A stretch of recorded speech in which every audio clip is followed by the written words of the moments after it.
क्या आपने कभी सोचा है इस संसार का अंत कैसा होगा? क्या कभी आपके मन में यह सवाल उठा है कि जब कलयुग अपनी अंतिम सीमा तक पहुंचेगा तो मानवता का रूप कैसा होगा? क्या सचमुच सब कुछ जलकर राख हो जाएगा, या फिर कोई शक्ति इस अंधकार को समाप्त करने के लिए अवतरित होगी? शास्त्र कहते हैं हर युग का अपना अंत होता है।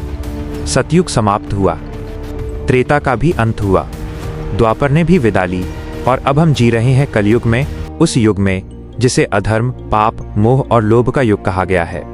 लेकिन असली सवाल है इस युग का अंत कब होगा, और उससे भी बड़ा सवाल है उस समय क्या होगा। कहा जाता है कि कल्कि पुराण और गरुड़ पुराण में इसका विस्तार से वर्णन है। वहां जो लिखा है वो सिर्फ कहानी नहीं है, वो चेतावनी है। चेतावनी की समय आएगा जब मनुष्य अपने ही पापों से इतना गिर जाएगा कि धरती कांप उठेगी, आकाश का रंग बदल जाएगा, नदियां, पहाड़, जंगल सब बदल जाएंगे। ये कोई कल्पना नहीं, ये सच्चाई है। अब आप सोच रहे होंगे, अगर अभी कलयुग का अंत लाखों साल दूर है तो आज इस पर बात करने की क्या जरूरत है? लेकिन यही तो सबसे बड़ा रहस्य है। समय चाहे लाखों वर्ष हो, संकेत अभी से दिखने लगे हैं। मानव का आचरण, उसकी प्रवृत्ति, उसका स्वभाव सब धीरे धीरे उन्हीं दिशाओं की ओर जा रहा है जिनकी चेतावनी शास्त्रों में दी गई थी। आइए मैं आपको एक यात्रा पे ले चलता हूँ, एक ऐसी यात्रा जो केवल कहानी नहीं है बल्कि आईना है। आईना जिसमें आप और मैं, हम सब अपना भविष्य देख सकते हैं। महाभारत युद्ध के बाद जब कुरुक्षेत्र की धरती अभी भी रक्त से लाल थी, धर्मराज युधिष्ठिर ने हस्तिनापुर का सिंहासन संभाला। सब कुछ शांत था, पर उनके मन में तूफान मचा था, क्योंकि युधिष्ठिर जानते थे द्वापर का अंत हो चुका है और अब कलयुग की दस्तक सुनाई दे रही है। उन्होंने अपने भाइयों से कहा, भाइयों मुझे डर है आने वाला युग कैसा होगा। क्या लोग धर्म और अधर्म का भेद जान पाएंगे या फिर सब मोह और लोभ में फंस जाएंगे? अर्जुन ने तुरंत कहा, भैया अगर कोई शत्रु है तो बताइए, मैं अभी जाकर उसका नाश कर दूंगा। पर युधिष्ठिर बोले, नहीं अर्जुन, यह कोई बाहरी शत्रु नहीं, यह संकट भीतर से है। यह कलयुग का आगमन है, यही मुझे भयभीत कर रहा है।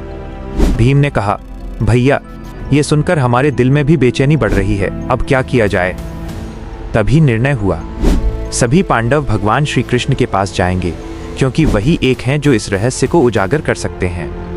द्वारिका समुद्र के किनारे बसी वह दिव्य नगरी, यहीं पांडव पहुंचे और युधिष्ठिर ने कृष्ण से प्रश्न किया, हे माधव, बताइए कलयुग में मानव का स्वभाव कैसा होगा, उसकी प्रवृत्ति कैसी होगी और मोक्ष का मार्ग क्या होगा? कृष्ण मुस्कुराए, उनकी आंखों में ऐसा तेज था जैसे उन्होंने समय को अपनी हथेली पर देख लिया हो। वे बोले, धर्मराज, इस प्रश्न का उत्तर सीधे शब्दों में नहीं दिया जा सकता, इसे अनुभव से समझना होगा। तुम सब चारों दिशाओं में जाओ, घने और रहस्यमयी वनों में प्रवेश करो। वहां जो दृश्य तुम्हें दिखाई देंगे वही कलयुग के संकेत होंगे। कृष्ण की आज्ञा पाकर पांडव अलग अलग दिशाओं में निकल पड़े। यहाँ से प्रकृति अपना असली रंग दिखाने वाली थी। युधिष्ठिर की यात्रा, वे उत्तर की ओर मृगतृष्णा वन में पहुंचे। वहां उन्होंने एक हाथी देखा जिसके 2 सूंड थे। वो एक सूंड से फल खाता और दूसरे से उसी पेड़ की जड़ें उखाड़ देता। युधिष्ठिर की रूह कांप गई। यह कैसा विरोधाभास था? क्या कलयुग के राजा अपनी ही प्रजा का पेट पालकर उन्हें अंदर से खोखला कर देंगे? अर्जुन का दृश्य, अर्जुन पूर्व के नीलवर्ण वन में थे। वहां उन्होंने एक दिव्य पक्षी देखा जिसके पंखों पर स्वर्ण अक्षरों में ए और वेदों की ऋचाएं लिखी थीं। पर जैसे ही अर्जुन ने करीब जाकर देखा, वो पक्षी एक मरे हुए कुत्ते का सड़ा हुआ मांस खा रहा था। अर्जुन ने अपना धनुष छोड़ दिया। क्या ज्ञान का दिखावा करने वाले लोग अंत में केवल अपनी वासनाओं के गुलाम बनकर रह जाएंगे? भीम का विस्मय। भीम दक्षिण के कामरूप वन में पहुंचे। वहां एक गाय अपने बछड़े को प्रेम से चाट रही थी, लेकिन चाटते चाटते उसने बछड़े की खाल उतार दी। भीम क्रोधित हुए, पर कृष्ण की चेतावनी याद आ गई।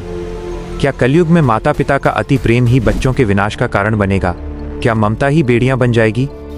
सहदेव और नकुल के अनुभव। सहदेव ने शून्य जलाशय देखा जहां गहरा कुआं खाली था और छोटे कुएं भरे थे। नकुल ने एक विशाल चट्टान को एक कोमल तुलसी के पौधे से टकराकर रुकते देखा। जब पांडव लौटे और कृष्ण ने इन संकेतों की व्याख्या की तो वातावरण में सन्नाटा छा गया। लेकिन असली सस्पेंस तो अब शुरू होने वाला था।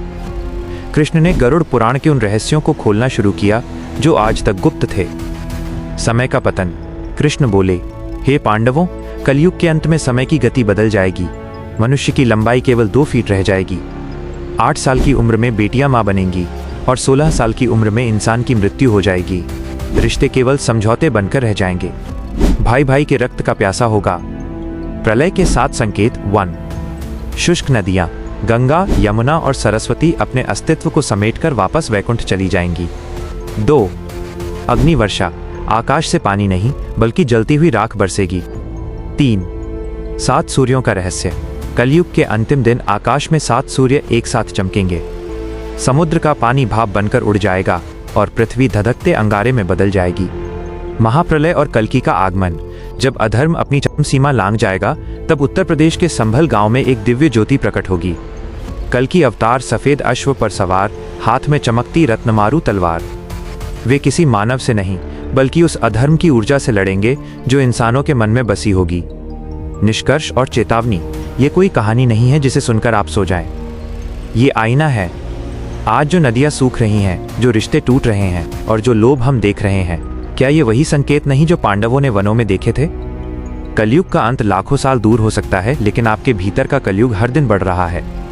कृष्ण ने कहा था, केवल वही बचेगा जो नन्हा पौधा बनेगा, यानी जिसकी जड़ें भक्ति और सत्य में गहरी होंगी, उसे प्रलय की कोई भी शिला नहीं कुचल पाएगी। यात्रा जारी है। क्या आप तैयार हैं उस नई दुनिया के लिए जो इस राख से जन्म लेगी, या फिर आप भी इसी अंधकार का हिस्सा बन जाएंगे? सोचिएगा जरूर।